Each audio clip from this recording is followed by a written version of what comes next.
What's up, peoples? This is Nice here, gonna try to help you figure out how you're gonna do your carving for your linoleum print cut. So, as you can see, I've already colored in the areas that I'm gonna leave. I'm gonna cut away the white areas. All right, so when I ink it up, wherever you see dark, that's where the ink's gonna go. The tool I got here, I'll zoom it in and zoom it out a little bit for you.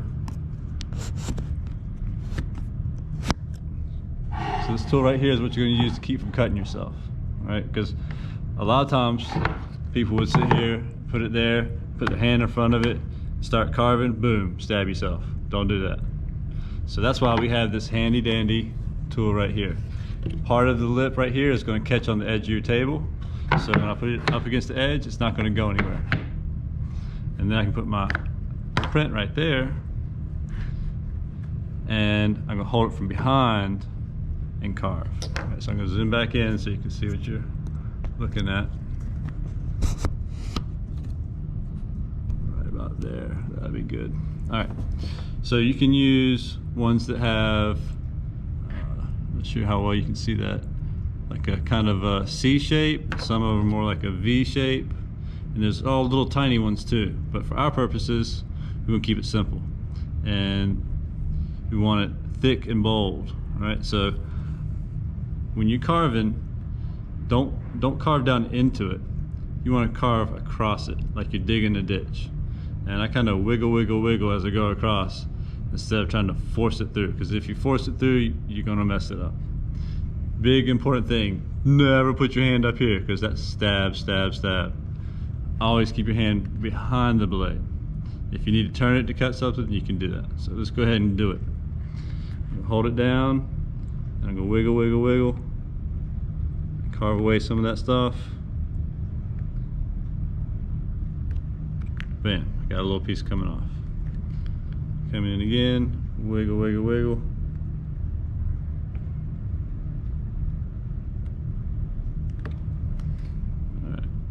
And I'm not sure if you see how thick I'm going. I'm not going all the way through the back, but I'm going a good halfway in between. Right, so I'm going to turn it so I can carve without having my hand up front. Wiggle, wiggle, wiggle. All the way across.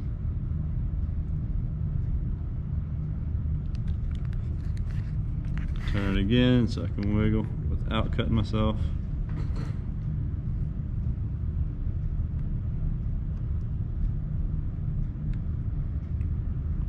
Way around. You may notice that I'm pretty much outlining first, and then I'll come back in and get the rest of the stuff. Keep my hand behind the blade, wiggle, wiggle, wiggle.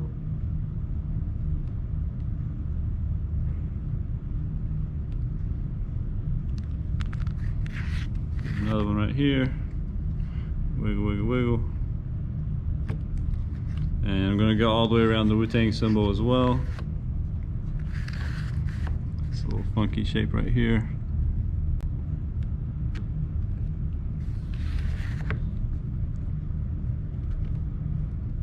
Wiggle, wiggle, wiggle.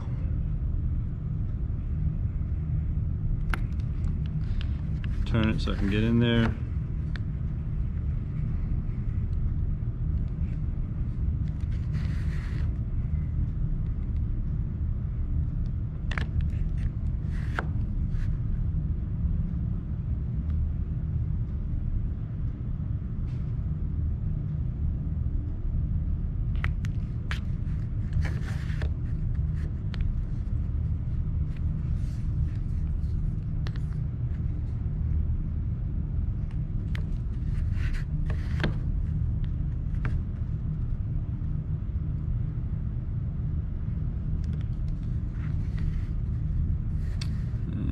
Let's go around the edges here too. Make sure it's good and solid in there.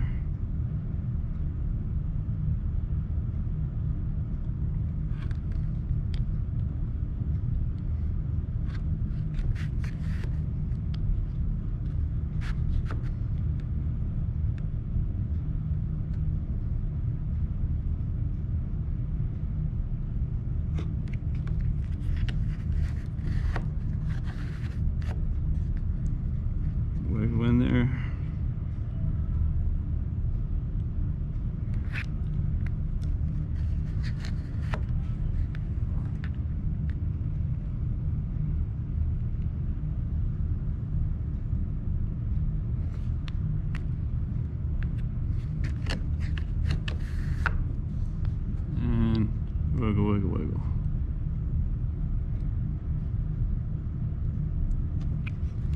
All right. So now I'm going to take my one that's a little bit wider, it's more like a C shape, and get out more at a time. So I'll go ahead and get out this big section here in the middle. And I almost went through the back, you can see. Don't want to go quite that deep.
Welcome back, folks. So now I've got everything marked off and I've got everything carved out. It's time to do the printing. So we're going to need some ink, some good old speedball ink. I'm using some blue since it's my favorite color. We can use this glass to use the ink on, and we're going to roll it out with this brayer type thing. Just going to roll it out. And eventually use this big old machine over here to print it out. So let's get going. So to start off, I'm going to get some ink onto my little glass piece here.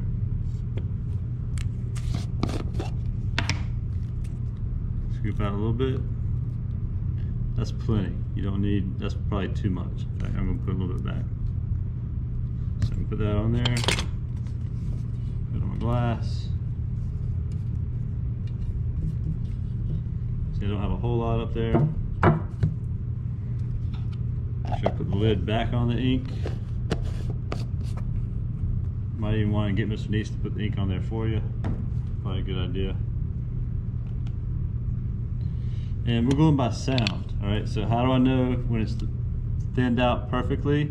You'll be able to hear a sound, hopefully. So right now, no sound. Starting to get a little bit of sound.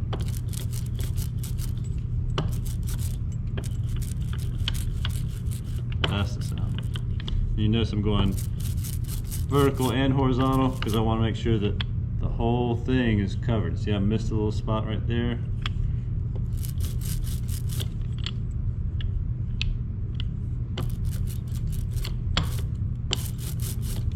Alright, so I got it on there.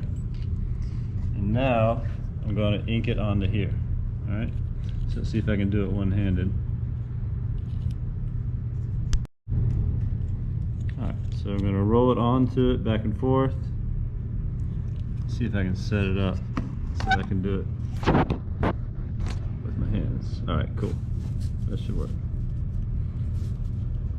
So I'm getting ink on all the major surfaces.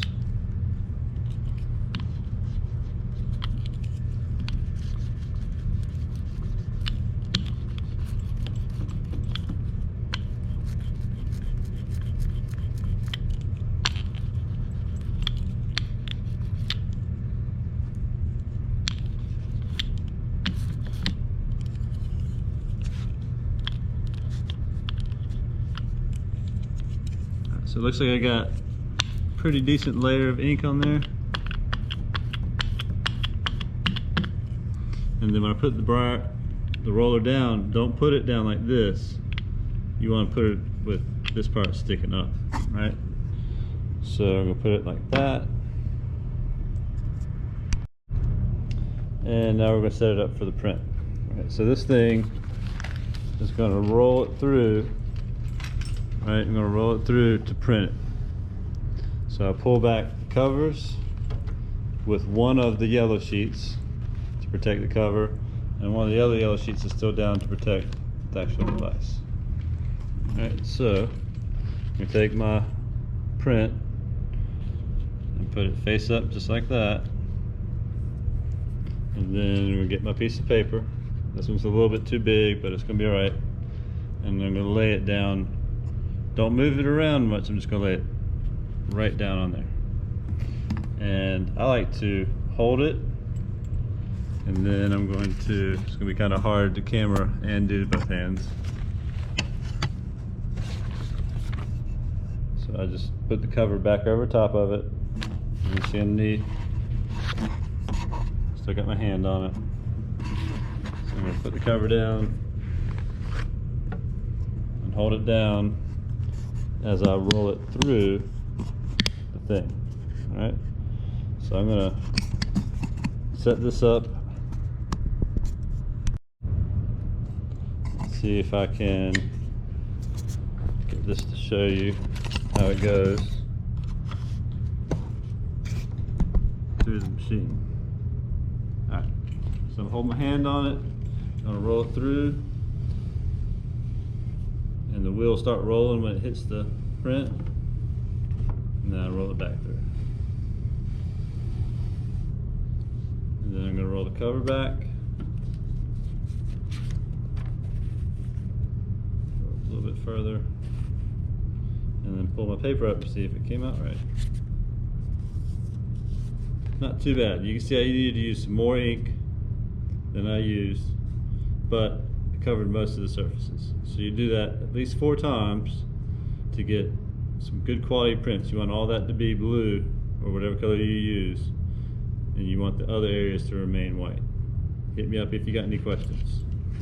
After you do your 4, then you can go back into 2 of them with either Sharpie or color pencil or something like that to add to it. Have fun? So I'm gonna see if I can get a better covering, because remember on this one it didn't quite cover everything in. I want it to be solid all the way across there. So I'm gonna go till I get the sound. There's that sound. Nice. And slide this over here some so you can see what I'm doing. Put this on here and ink it up. Nope.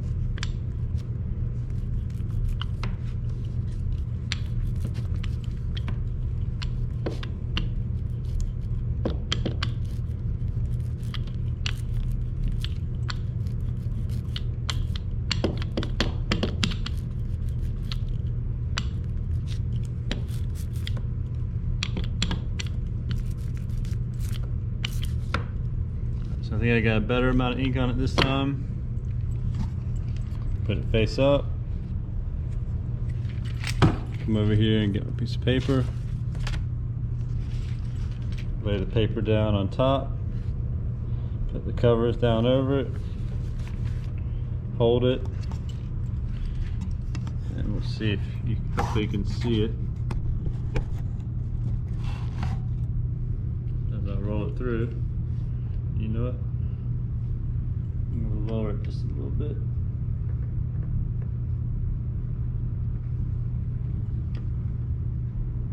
And you guys don't mess with this part. I will adjust it for you if it needs to be. Alright, so hopefully I can get it to squeeze a little bit tighter this time. And back through. I'll pull the covers back. See how my print came out. Much better. You can see the difference between that one and that one, right? This is what you want. Now be careful that you don't add too much ink. You see it starting to spread over the edges a little bit, but you can always take this to the sink with the sponge and get all the ink off, dry it out real good, and get it out of the crevices, and then you can reprint again. Same color or different color, your choice. All right, y'all.